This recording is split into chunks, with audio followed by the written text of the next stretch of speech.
So what's going on? This is Malcolm X State Worship with Music Exclusive, and today have a special guest today from Los Angeles, born and raised. Styyle, how you doing today? Doing great. How you doing, Malcolm? I can't complain at all. Lovely weather. Trying to get past this, like I guess it's a mixture between hot and cold, but we get into some spring weather very soon. So how's it out there in LA?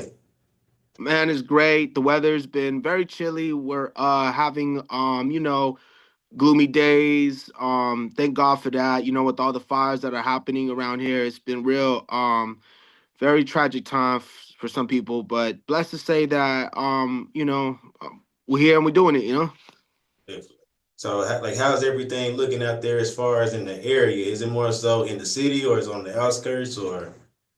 Great question. It's more in the outskirts, more toward Calabasas and Hollywood Hills, more toward that area. Where I reside at is more toward East Los Angeles. So I could say that I'm fortunate not to have experienced it, but my prayers and deepest sympathies go out to the people who are going through that right now. So it's been real difficult times for a lot of people. Absolutely. So we're gonna hop straight into it. So tell me a little bit about yourself and tell me when was the first time you fell in love with hip hop? Oh man, great question. Well, a little bit about myself. I was born and raised in Southern California, Los Angeles. I come from a city known as, we call it the Bridge. I know in New York they call Queensbridge. The city I come from is La Puente. Now, the reason we call it the bridge is because if you translate puente in Spanish, that's the bridge. So we call where we come from the bridge too, because by in Spanish it's bridge, La Bridge. So I'm Okay. coming from La Puente, Puente? California. You said But La I've been Puente? La Puente, yeah, La Puente, California. Oh yeah, well definitely. So you got Queensbridge and then you got Los Angeles La Puente, which is the bridge. The bridge, yep. So how was it like they growing up on the east side of LA? It was a lot of culture. And when you come to America, it's funny because I think of two places that people want to be: Los Angeles or New York. Some Miami, some Texas, but I feel like when most people migrate here or decide to come to America, they talk about LA and New York. So it's the culture, a lot of culture. Um, it has its rough parts and it has its good parts like everywhere else in the world. So coming up for us, a lot of culture from the time I was born. I think I felt like I was born into the hip hop culture because, when you're a baby, you don't remember much, right? You don't really have memory of anything because your mind's barely developing. But I can remember my first memory very clearly. I think it was like 93, 94. Like I was barely an infant, but I remember being in the back of my dad's car seat and nothing but a G thing was playing. And I remember always, even in my crib, Planet Rock playing throughout the house right there in La Puente, just growing up on hearing nothing but sound. Sound was always a magnet for me. I was always gravitating towards sound because that was always lodged in my memory more than anything. Books, ABCs. In fact, when I learned math and multiples, what got me to learn is the songs they used to put in the elementary schools to help you learn, multiplication and stuff like that. I was a hands-on learner. I wasn't really good with, you know, learning, to the basic curriculum. I was a hands-on learner, which is, that's just how I was. A very hands-on person, and yeah, that's basically a lot about where I'm coming from, just feeling like I was born and raised into the hip hop. Now again, I feel like hearing Dre, Snoop for the first time, I didn't really resonate with me, but I knew that there was something special about music. Where I fell in love with music and the power of it is two different albums. The first one being Illmatic. When I first heard Illmatic, I was 13. and I had a Walkman, and I just remember, being right there in the neighborhood, in my grandma's neighborhood, right there on Sandia and Nelson. Shout out to the bridge, Orange Avenue, to the homies here, and they're gonna know. But right there, I would be secluded in my grandmother's room, and she was the only room that had AC during that time. So we'd be lodged in there and watching MTV Jams. They'd play all kinds of videos. And when I first seen Nas music video for "The World Is Yours," that shit just really stood hard with me because I don't know what it was about. I was like, what is he saying? What is he talking about? I feel like this resonates with me more. It sounds very poetic. And so when I picked up Illmatic from Tower Records, when there still was a Tower Records, I picked up the physical copy. And for me, that's where I really discovered the power of music and writing, because it was the first time, when you read a book, right, it takes you to another place. And so Illmatic to me was like a book, because the way the beats and the way Nas was talking took me out of Southern California and put me into Queens, New York, where he was. And that's when I was like, man, like, how is it that this story, this artist, this music could take me to another place? I was like reading a book, but with my ears. And that's when I understood there was power in sound. Now, the second album that made me fall in love with hip hop was Doggy Style, because when I was in my mom's car, waiting for them to come out, my dad had a physical copy. I think it was a hip hop mix, but Doggy Style was one of the two. And when I first heard "What's Your Name" by Snoop Doggy Dogg, I was like, man, like, what is this? What am I listening to? Like, it was just right then and there I knew that I was in love with music, and I always wanted to share music before streaming was even a thing. My neighbors, I'm 8 years old, 7 years old, going to my neighbor's house, like, yo, let me pop this CD in, let's, and they weren't even hip hop heads. There was a time where our mom tried to move us out the neighborhood for a good amount of time into more nicer neighborhoods. I felt a little left out, because they really didn't understand hip hop, but that made me want to share it even more. Like, yo, you gotta hear this, you gotta hear this. How many friends I put onto Bone Thugs, or, oh, you gotta hear Big Al, like, you gotta hear so and so. And that's when I had discovered that it made me just want to do it even more. Um So as far as like you talk about like even just like developing a song, you say like as far as the songwriting, it starts with freestyle and like what do you feel like is your like actual process when it comes to creating a new track and like the creative process that goes into that new music? Great question. A lot of it can be inspiration. This is where I call it a God-given talent. Yes, I believe in the creator. Yes, there is a God, because for me, music is very spiritual, because there's times where a song will come to me and it's kind of like, where'd that come from? You know what I mean? Yeah. Um, and I'm trying to articulate this as best as possible, because, you know, there's logic, and then there's, it's, I guess the best way to answer that question is it just happens for me. It's like, for example, maybe I could be hearing a beat, right? Maybe a dope producer could be making a beat, and I'll just hear it, and then I'll start humming melodies. Because, yes, a lot of times I start off with melodies. Like, I love that, I think there's a difference between rappers and songwriters.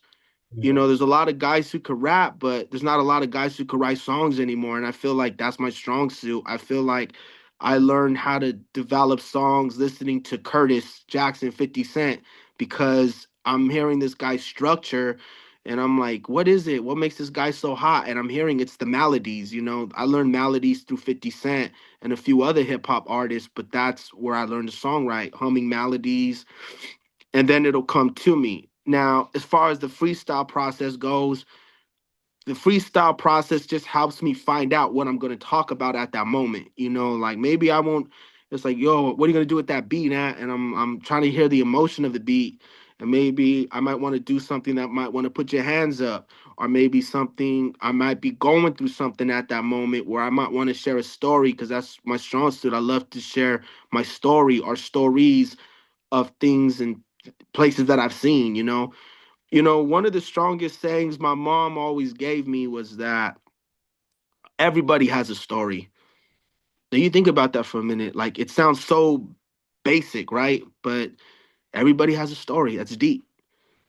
Everybody has a story, and so I feel like through music, I want to tell mine, and all the artists before me and the ones after me. Everybody has to tell their story. Absolutely. So you like you actually about to get ready to drop your first single this week. So like I know you how you feeling about that. Those called Heartbroke. And like I said, I know it's Valentine's Day. You got some people thinking they go get a Valentine. Some people out here empty-handed. But like, do you feel like that whole process of what people go through and emotions? Do you feel like that's one of the things that's like relatable when it comes to what's going on in this world on social media? Like people looking for love nowadays? Oh man, let me tell you, right? That's a great question. In fact, it's a beautiful question because yeah, absolutely. I feel like as far as the emotions of the song goes, it's definitely relatable. It's a story that is non-fictional, so that makes it gives you even more of a feeling, right? Um, as far as love today, I hear it from a lot of a lot of the younger generation how hard it is, and I feel like we're becoming more socially distant through social media and stuff. I remember there was a time where people were more social, so to speak. You know what I mean? I don't know if I'm falling into a rabbit hole here. Forgive me. Nah, you good. 'Cause I um, remember the line that you said. That's like I said, we both grinding right now. You said like I work a 9 to 5. I'm just trying to hustle. You know what I'm saying? So mm, one thing they got to understand, they just want it to think it's like it's just coming now, but they don't know the process, what it takes to grind and actually having somebody that's gonna stay there with you. Like, so like, what them lyrics mm. like mean to you though?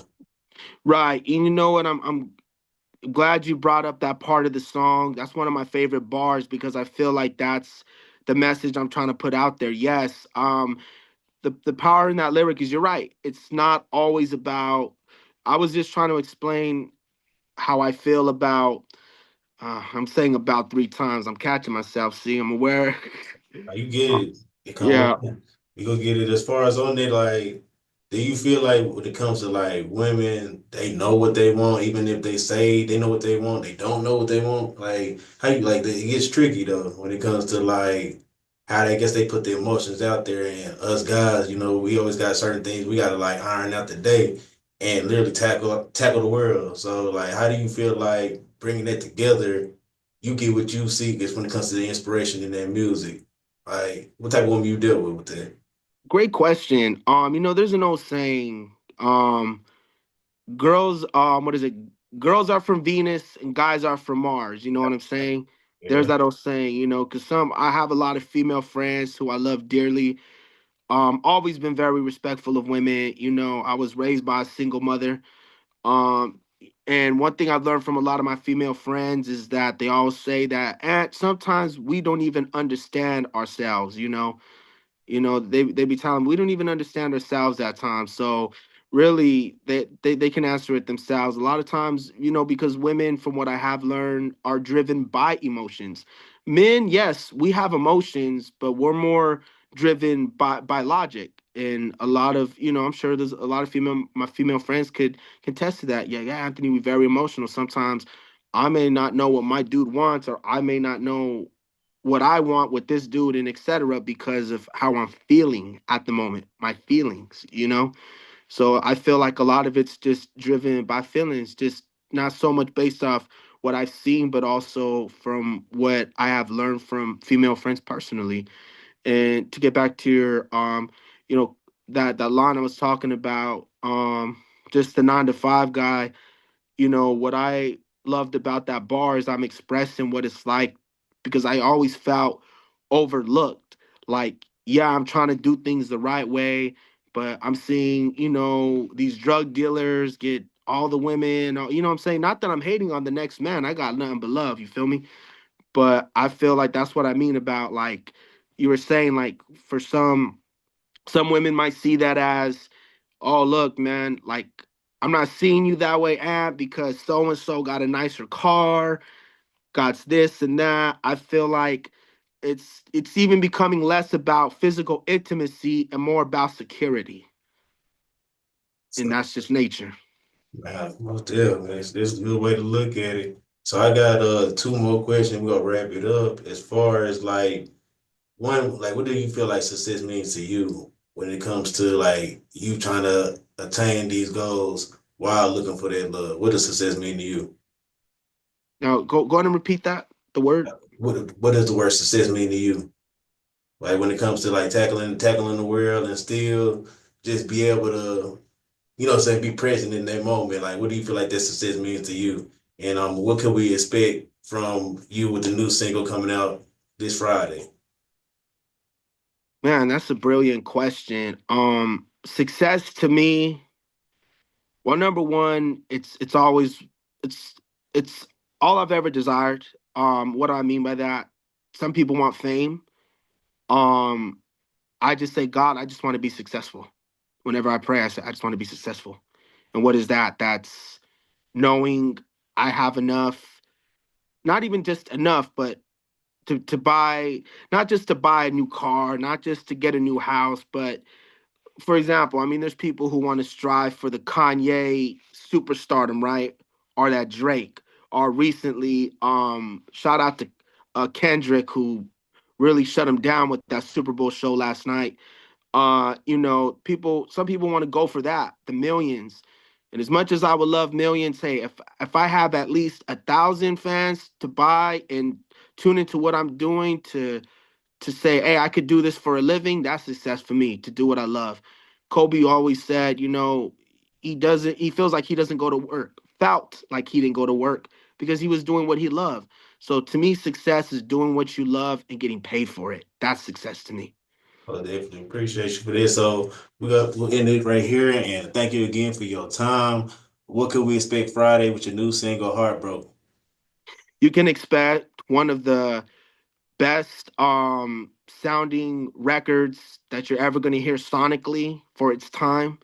Not just saying that because it's me, but because I cut no corners when I decided to make this record. Sonically, it's going to be one of the best things you heard and engineered. I cut no corners, and I made sure that it was going to be one of the best sounding records that you're ever going to hear. So I really hope that the words are, and definitely the words are relatable. But as far as how it sounds, I'm really hoping people appreciate the caliber of sound that I put into it, and I hope you enjoy it too, man. Well, you've heard it. Definitely. I'm looking forward to it, G Style. It's been a pleasure. And like I said, we're looking forward to hearing that single Friday. "HeartBroke." Oh, awesome. Thank you, Malcolm. I appreciate you having me on. Real blessed. And I'm real humbled by you taking the time to have this conversation with me. It feels good to just be a part of the community. And I'm hoping I can leave my mark, my fingerprint in the culture. Yes, sir. You have a good one. You too.